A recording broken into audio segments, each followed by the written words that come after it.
I made an observation on Twitter the other day suggesting that it was impossible to be a true Brexiteer unless you had had personal experience of working within the European Union in some form. It was impossible to fully understand the European Union unless you'd worked within it.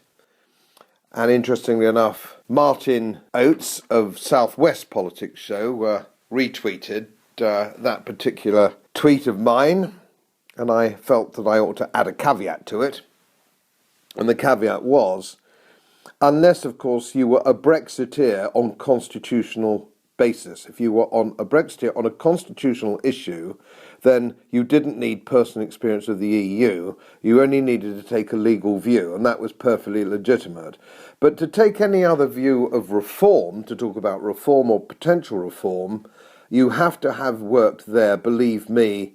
You have to have worked there either as an MEP or as a researcher or something fairly similar. Only that experience actually counts. In much the same way, the British Army is another institution. You do not understand the British Army when you leave the parade square after a recruitment parade as a private soldier, or you march off the square at Sandhurst as a shiny one pipper. You've got the gear, but you've got no idea. It takes several years before you even begin to understand some of these organisations. And it can be the same in sport, of course. Rugby football, I can give an after-dinner speech at a rugby dinner at a club where I've never heard of. Don't know anything about the club at all, but I know they'll still laugh at most of the same jokes because all the things that they have going on at their rugby club go on at rugby clubs all across the country. So it's a sort of rugby ethos.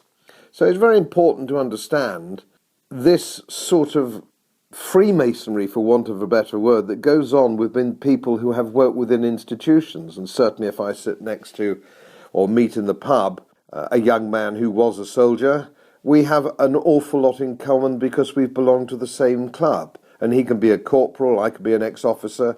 I can sit next also to people who did national service, significantly older than even me, if that's possible. And we will all laugh at the same jokes and have the same idea and much very similar experiences. And it's the same with the EU. And the thing to understand, you can read all you like about protocols, you can read about the logistics, you can read about how it works, how the Commission works, how the committees work, the legal implications of the legislation that now comes to us via Brussels into our own legislative system. You can talk about all these things, but you simply don't really understand them until you've been out there. And if you're looking for a reform, and Cameron's been looking for reform and hasn't got any, because he played his hand very badly anyway. He said, I'm going to campaign to keep the United Kingdom in the European Union in any event, regardless of what you give me. That is not a good starting point with which to negotiate reform. But of course it couldn't reform anyway, because the reforms that most of the country want, most of the United Kingdom want, are bound by treaty. So it isn't something actually within the gift of the people with whom he is negotiating. It can't be done. It can't be given to him. No matter what good faith he might get by talking to individuals, heads of sovereign countries, it isn't going to happen because it can't happen. And this is something that you can only really understand when you've actually worked inside the belly of the beast. And of course it doesn't want to reform. The European Union does not want to reform because it doesn't think it needs to reform. It doesn't believe that there's any cause to ask it to reform. It thinks that the system that it has at the moment is absolutely perfect. And the detachment politically from the European Parliament from reality with their own countries gets greater every single day. These people don't live in the real world. And of course, if I may take the analogy of alcoholism, and any priest, any doctor, any Alcoholics Anonymous Association will tell you you cannot cure somebody of alcoholism unless they are prepared to realise that they have a problem that needs addressing. If they don't do that, you will not cure that individual. So it needs that individual or institution needs to accept that it has a problem. And the EU has simply not done that, so it is unreformable, which is why Cameron's come back with actually no reform, and we're all pretending that there is reform. It's quite absurd the way everybody in the media is pretending that he's offered some reforms. Very sceptical though the newspapers are. The BBC are quite straight-faced, looking at the situation like he's actually come out with reform, which we all know that he hasn't. So this is the point really that I was making. You can't read about it. You can't be informed about it. It's something that you have to experience firsthand. And this is why some relatively new Brexiteers, very new to the calling, as it were, go on television and make something of a pig's breakfast of it. And I think it was interesting when Boris Johnson went on and was asked the marmalade question, could we sell marmalade to Italy? And of course, if he'd been an old stager and served his apprenticeship, he would have come back quick as a flash. It isn't selling marmalade to the Italians that is our problem. It's ladies from the Women's Institute who are not allowed to sell marmalade and jam to their own countrymen because of EU regulation. And I would have shot that back at Andrew Marr straight away.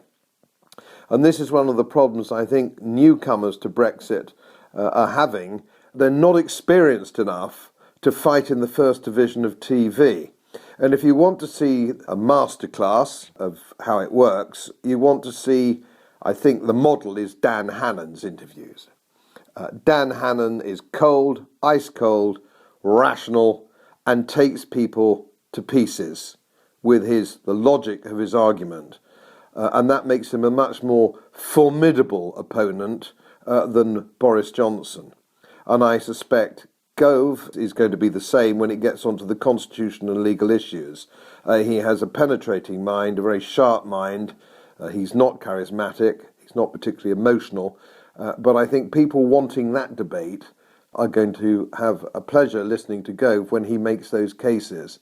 But I fear, as a founder member of UKIP, big donor to UKIP over many years, and a Brexiteer of longer standing than most people, certainly longer standing than most people I see on the television, as I started 25 years ago, I worry that the case might go by the board because television want to put somebody on the screen who has some sort of populist appeal in order to get viewer numbers, rather than somebody on the screen who actually knows how it works and can address the fears of people who work at Nissan in Sunderland or Honda in Leicestershire or other foreign-owned companies who are pretending that the world will end if we leave the European Union. I think people are hungry for information. And when I'm out and about in Yorkshire, people are asking for information, real information. They're not wanting rhetoric. They don't want rhetoric.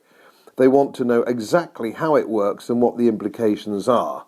So I'd like to see more of the Dan Hannons of this world and slightly fewer of the Boris Johnsons, if we're not to lose at the last minute by failing to get that all-important floating vote. Just thoughts of mine, which I thought I'd share with you.